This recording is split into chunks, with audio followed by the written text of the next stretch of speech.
नमस्कार मित्रांनो, स्वागत करते एका नवीन व्हिडिओमध्ये। मित्रांनो, ही गाडी तुम्हाला माहिती आहे, ही गाडी आहे होंडाची शाईन। आणि तुम्हाला माहिती आहे शाईन किती विकली जाते, का बरं विकली जाते? कारण की दंडमपणा होंडाचा ना तो तिनं टिकून ठेवलेला आहे, नाही का। मार्केटमध्ये शाईनचं एक वेगळं नाव आहे, म्हणून होंडावाल्यांनी काय विचार केला माहिती आहे का, आपण परत एक नवीन शाईन लॉन्च करू, होंडा शाईन 100cc। तर आपण या 100cc रिव्ह्यू करणार आहे। 100cc मध्ये काय काय गोष्टी दिलेल्या आहे कंपनीने, आपण ते चेक करणार, नाही का। तर चला आजचा व्हिडिओ सुरुवात करूया। आणि चॅनलला जे MHWheelsला सबस्क्राईब करायचं आहे आणि व्हिडिओला लाईक करायचं। चला सुरुवात करूया रिव्ह्यूला।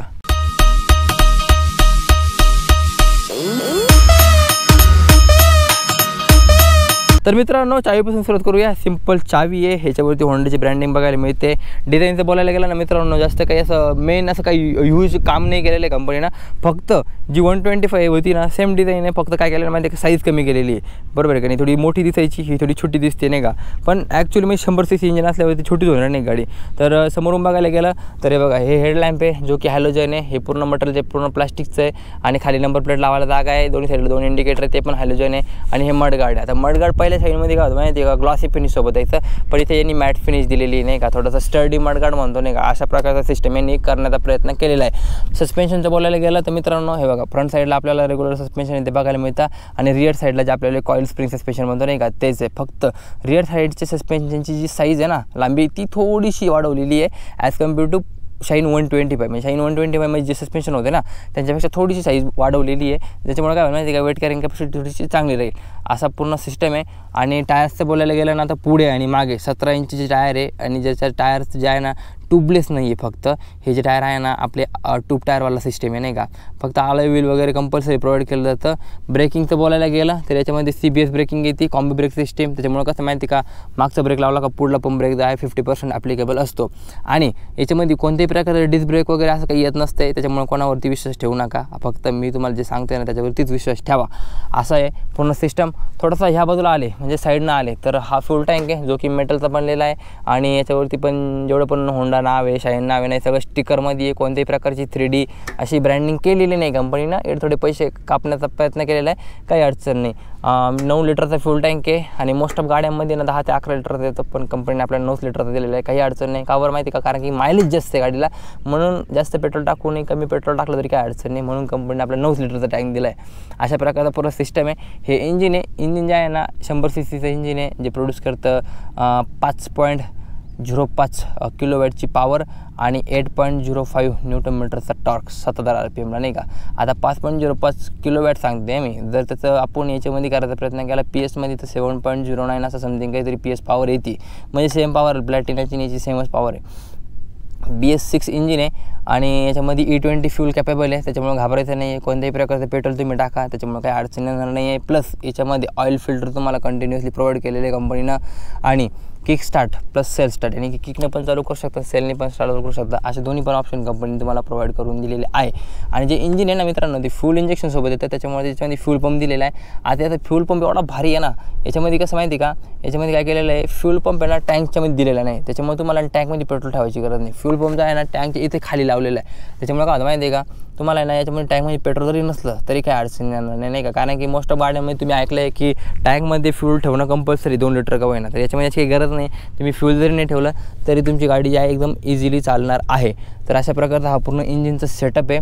आणि खाली इकडे या बाजूला आले तर आपलं फूड रेस्ट आहे। आता ड्रायव्हरचे म्हणजे रायडरचे जे फूड रेस्ट आहे ना, ते डायरेक्ट परमनंट आहे, तुम्ही फोल्ड नाही करू शकत, पण जे पिल्यांचे जे फूड रेस्ट आहे ना ते तुम्ही फोल्ड करू शकता। इथे तुम्ही फोल्ड बघू शकता नाही का, इथे फोल्ड होता इथे, अशा प्रकारचा पुरा सेटअप आहे। शाईन नाव आहे इथं ESP इंडियन स्मार्ट पॉवर, म्हणजे याच्यामध्ये जे सेन्सर वगैरे लावलेले त्याला तसं नाव दिलेलं आहे त्यांनी। अशा प्रकारचा पूर्ण सिस्टम आहे। बॅक साईडला आले तर रिअर आपलं जे रिअर टायर आहे त्याची पण 17 इंच साईज आहे, ट्यूब टायरसोबत पुरा सिस्टम येतो। सस्पेन्शन तुम्हाला बोलला आहे मी, थोडीशी साईज वाढवलेली आहे। ड्रम ब्रेक येतो। आणि बॅक साईडला आले तर हे टेल लॅम्प आहे, टेल लॅम्प आपले सगळे हॅलोजनमध्ये आहे। साईड इंडिकेटर्स आहे, साईड इंडिकेटरचा विषय पण सेमच आहे, हॅलोजनवाला। रिफ्लेक्टर आहे, नंबर प्लेट लावायला जागा दिलेली आहे आणि अशा प्रकारचा काही सिस्टम आहे। टेल रिग आहे जे की मेटलची बनवलेली आहे, म्हणजे कसं बघता मित्र जोरात गाडी चालवतोय नाही का, त्याला हात धरून पकडायला सिस्टम केलेला आहे, नाही का कंपनीनं। याच्यामध्ये 4 गिअरचा गिअरबॉक्स आहे पूर्णपणे आणि इथं होंडाची ब्रँडिंग दिलेली आहे। इथं आपल्याला OBD साठी जे सेन्सर्स वगैरे आहे ना ते सगळे लावलेले इथं। आणि पूर्ण जी गाडी पूर्ण सेन्सर बेस्ड आहे, नाही का, म्हणजे तुम्हाला काहीच करायची गरज नाही, तुम्ही घरी उद्योग पण करू नका, कारण की आता काही बिघडलं डायरेक्ट शोरूमला घेऊन जायची, म्हणजे प्रत्येक गाडी आता तीच आहे, नाही का। कारण की कसं आहे सगळं ते कम्प्युटराईज केलेलं आहे, अशा प्रकारचा हा पुरा सिस्टम आहे। आणि 4 गिअरचा गिअरबॉक्स आहे, 4 गिअरचा गिअरबॉक्स आहे पूर्णपणे आणि इथं आपल्याला OBD साठी जे सेन्सर्स वगैरे आहे ना ते सगळे लावलेले इथं। आणि पूर्ण जी गाडी पूर्ण सेन्सर बेस्ड आहे, नाही का, म्हणजे तुम्हाला काहीच करायची गरज नाही, तुम्ही घरी उद्योग पण करू नका, कारण की कसं आहे सगळं ते कम्प्युटराईज केलेलं आहे, अशा प्रकारचा हा पुरा सिस्टम आहे। याच्या जो साईड स्टँड आहे याच्यामध्ये पण सेन्सर कंपनीनं प्रोव्हाइड केलेले आहे. सो दॅट्स तुमचं साईड स्टँड खाली असताना गाडी जी चालू होत नाही.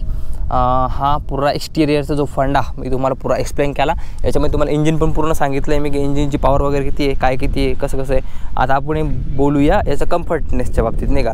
सीट बघायला गेलं तर सीट लॉंग सीट आहे, 3 जण आरामशीर बसू शकता, काहीच अडचण येणार नाही 3 जणांना बसायला. आणि सीट कम्फर्टेबल आहे, म्हणजे स्प्लिट सीट वगैरे काहीच नाही का, 3 जण एकदम आरामशीर बसतील. आणि फ्यूल टँक 9 लिटरचा. याच्यावरतीची जी कॅप आहे ती क्रोमनी फिनिश केलेली आहे. आणि हा MID मेन. आता MID तर कसं माहिती आहे का मित्रांनो, याच्यामध्ये पुरा अॅनलॉग MID आहे. पूर्ण एक पण असं डिजिटलाइज काहीच केलेलं नाही. याच्यामध्ये सेन्सर यूज केलेले खाली, पण त्यांचं पुरं डिस्प्ले आहे पूर्ण तो आपलावाला अॅनलॉग फॉर्ममध्ये. हे आपलं टॅकोमीटर आहे जिथे स्पीड दिसतं आपल्याला. हे आपलं ऑडोमीटर आहे जिथे आपण किती किलोमीटर झालं दिसतं. हे आपलं फ्यूल इंडिकेटर आहे. इथे खाली लाईट दिलेलं आहे, न्यूट्रल, इंजिन चेक, आपलं साईड इंडिकेटर प्लस आपले अप्पर डिप्परचं जो लॅम्प आहे ह्याचे असं फंक्शन इथे दिलेलं आहे. होंडाची ब्रँडिंग दिलेली आहे. हा आपला इग्निशन स्विच आहे. अशा प्रकारचा सिम्पल MID जो आहे कंपनीने दिलेला आहे. प्लस इथे ड्रायव्हर साईडला म्हणजे हँडल्स बार्स ती बघायला गेलं तर आपला मेन अप्पर डिप्परचं बटन आहे, इंडिकेटर आहे, हॉर्न आहे. इकडे आपल्याला सेल्फ स्टार्टचं बटन आहे. सिम्पल आहे, काहीच कॉम्प्लिकेटेड नाही आहे. असा हँडल बार आहे, छोटासा हँडल बार आहे, काहीच अडचण नाही. तर हे पूर्ण MIDचं आणि हँडल बार्सचं आपण एक्सप्लेनेशन बघितलं आहे. आता मेन बघायला गेलं तर ह्या गाडीमध्ये ना 5 कलर अवेलेबल करून दिलेले आहे. बरोबर, 5 कलर म्हणजे रेड, ग्रीन, ब्लू, आपला हा एक कॉम्बिनेशन आहे. अशा टाईपचे कलर्स आहे. मायलेज तर बोलायला गेलं तर आतापर्यंत ओनर्स म्हणत आहे की 85पर्यंत मायलेज म्हणजे गाडी देते आहे नाही का.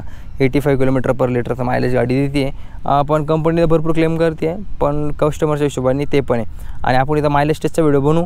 फक्त तुम्ही कमेंट बॉक्समध्ये कमेंट करायचं आहे नाही का की मायलेज टेस्टचा व्हिडिओ बनवू अशा प्रकारे. तर हे पूर्ण एक्सटिरियर प्लस इंटेरियर प्लस मायलेज. आता आपण याचं डायमेन्शन बघूया. डायमेन्शनचं कसं माहिती आहे की मित्र, ते व्हील बेस आहे ना तो 1.2 मीटरचा व्हील बेस आहे. प्लॅटिनापेक्षा कमी आहे, पण एवढंही कमी नाही आहे की गाडी छोटी दिसेल.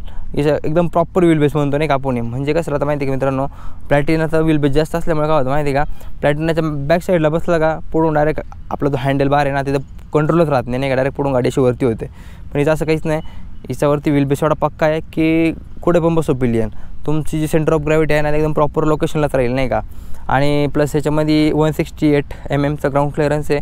ग्राउंड क्लिअरन्स थोडासा कमी आहे ॲज कम्पेअर टू प्लॅटिना, पण काही अडचण नाही, ते पण ॲडजस्ट करून घेऊ शकतो. आणि सॅडल हाईटचं बोलायला गेलं तर काहीतरी 0.8 मीटरची जी सॅडल हाईट आहे. अशा प्रकारचं डायमेन्शन आहे. आणि प्राईसचं बोलायला गेलं तर हिची ऑन रोड प्राईस 85,000 स्टार्ट होते तर 90,000पर्यंत जाते. म्हणजे 85 ते 90,000 आत प्राईस आहे नाही का. काही ठिकाणी जास्त पण असू शकते, काही ठिकाणी कमी पण असू शकते. पण ऑफिशियल प्राईस सांगतो तुम्हाला मी, 85,000 हिची आधी ऑफिशियल प्राईस आहे ऑन रोड नाशिकमध्ये. अशा प्रकारचा पुरं सिस्टम आहे. ज्या लोकांना गाडी घ्यायची आहे त्यांच्यासाठी मी कमेंट बॉक्स डिस्क्रिप्शन बॉक्समध्ये आहे ना पूर्ण कॉन्टॅक्ट डिटेल्स टाकून दिले नाही का, तुम्ही त्यांना कॉन्टॅक्ट करू शकता. तर अशा प्रकारचं आहे ना ही नवीन होंडाची शाईन आहे 100 सीटची.